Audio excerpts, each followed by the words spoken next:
Everyone, কেমন আছো সবাই? চলে এসেছে আজকে আবার একটা নতুন ভিডিও নিয়ে। আজকে আমি খেজুরের রস জাল দিয়ে গুড় বানাবো। শীতকাল মানেই কিন্তু খেজুরের গুড়। এর আগে কখনো রস জাল দিয়ে গুড় বানানি, প্রথম বানাচ্ছি। তো প্রথমে একটা উনুনে কড়া বসিয়ে তাতে রসটা ঢেলে নিয়েছি। রসটা কিন্তু খুব ঠান্ডা। এটা কিন্তু গাছ কাটার দ্বিতীয় দিনের রস। প্রথম দিনের রসটা আমরা খেয়েছিলাম। আমি কিন্তু এই প্রথমবার খেজুরের রস খেলাম।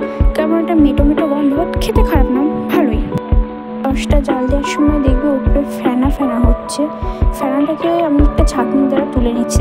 তোমরা এভাবে তুলে নেবে, যতবার হবে ততবারই তুলে নেবে। এটা তুলে না নিলে কিন্তু গুড়টা টক খেতে হবে, খেতে টেস্ট হবে না একদমই।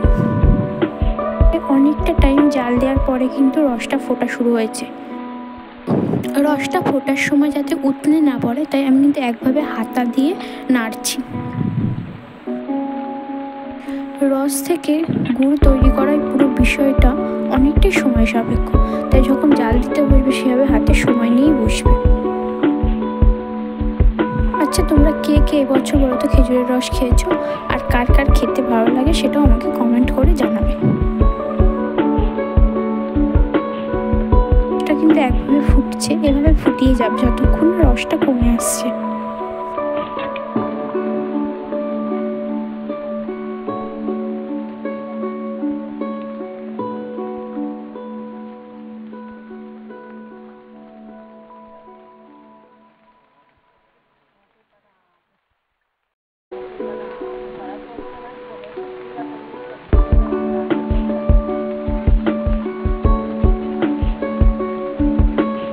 রসটা কিন্তু জাল দিতে দিতে অনেকটাই কমে এসছে, আর গাঢ় হয়েও এসছে আগের তুলনায়।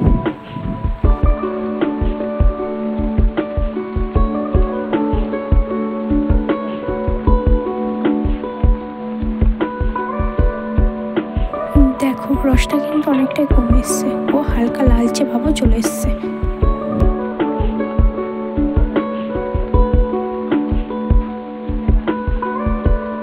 গুড়টা কিন্তু হয়ে এসছে, প্রায় অনেকটাই গাঢ় হয়ে গেছে এবং চিটচিট ভাবটাও চলে এসছে।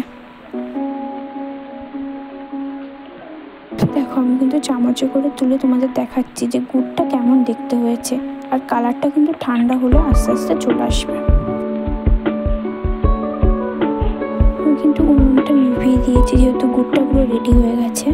তো আজকের ভিডিওটা কেমন লাগলো তোমরা বলবে সবাই, আর ভিডিওটা ভালো লাগলে অবশ্যই লাইক করে দেবে একটা। আজকের ভিডিওটা এখানেই শেষ করলাম, টাটা।